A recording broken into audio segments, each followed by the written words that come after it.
Does he stand by his statements that the fishing industry, quote, deserve respect, and that he would, quote, stand up for people who regard fisheries as part of their birthright? And does he therefore share the opposition of fishers to seabed mining that totally destroys the seabed with flow-on impacts to fisheries? So, I've gone from the champion of the provinces to the leader, the leading politician who is going to ensure that the fishing industry is not demonised or driven out of existence by stupid green policies.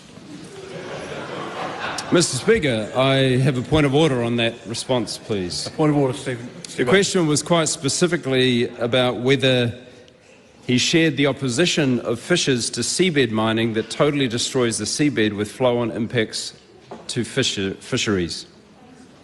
And I don't believe it was answered. Have another crack at that. Point of order, Mr. Speaker. Point of order. That question had multiple limbs, and I responded to one of those limbs relating to my status as the Fisheries Minister. And I repeat again, the answer that I've given adequately covered one of the limbs of what was an octopus-like question. Does the Minister for Oceans and Fisheries share the opposition of fishers to seabed mining that totally destroys the seabed with flow-on impacts to fisheries?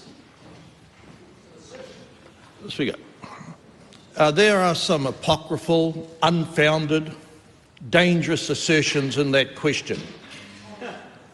The processes that are in play pertaining to applicants seeking to gain access to the $500 billion worth of wealth on the bed of the sea are entitled to go through that process, and that is shared space enjoyed also by quota owners.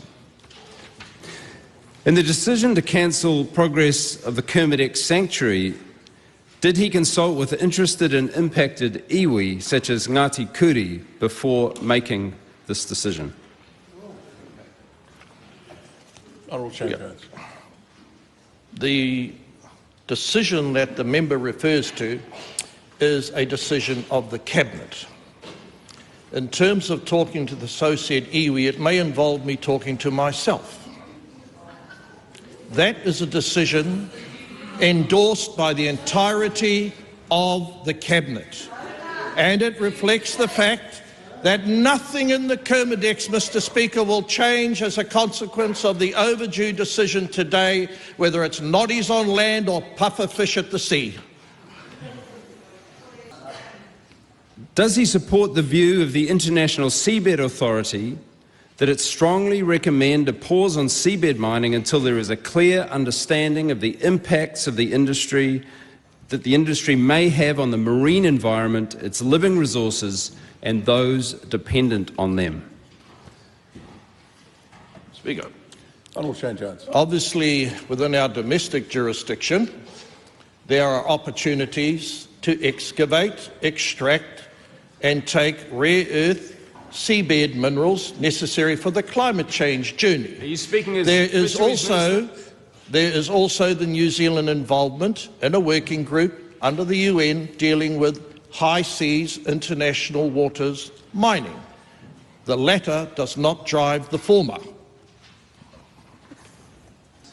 Does he stand by his statement in this House that, quote, seabed mining has a legitimate place in New Zealand's regional economy, end quote? If not, why not? The Honourable Shane Jones.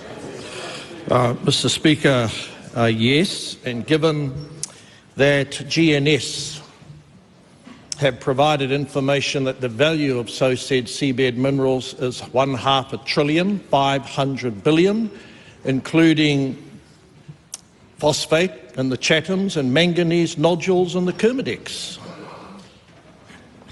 Supplementary. Did he stand aside from decision-making on the proposed seabed mining projects by Trans-Tasman Resources because of the fishing industry's, quote, serious concern that the marine environment will be materially harmed with flow-on effects for the fishing industry? Speaker. He is directing that question to the Minister of Regional Development. who did no such thing. Supplementary.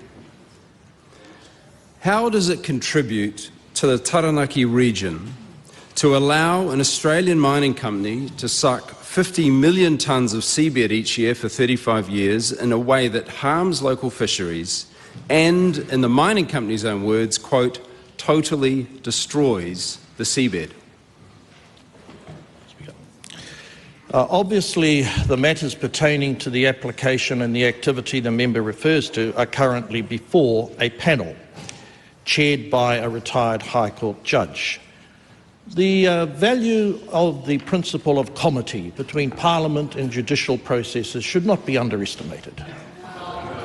Supplementary. Did he raise the concerns of environmental groups and experts, local iwi and the fishing industry who have fought against the seabed mining for 10 years in his 4-hour meeting with mining lobbyists Straterra on the 23rd of January? Speaker. Well, obviously, that meeting involved me listening to that minerals sector. The minerals extractive sector have a rich, legitimate and profoundly important place to play as we derive responses to climate change rather than hysteria and alarmism. Point of order. Point of order, Mr. Speaker. Point of order, Stephen Abel. The very specific question was, did you raise the concerns of environmental groups and experts and local iwi and the fishing industry in that meeting with Straterra? I'll gladly answer that.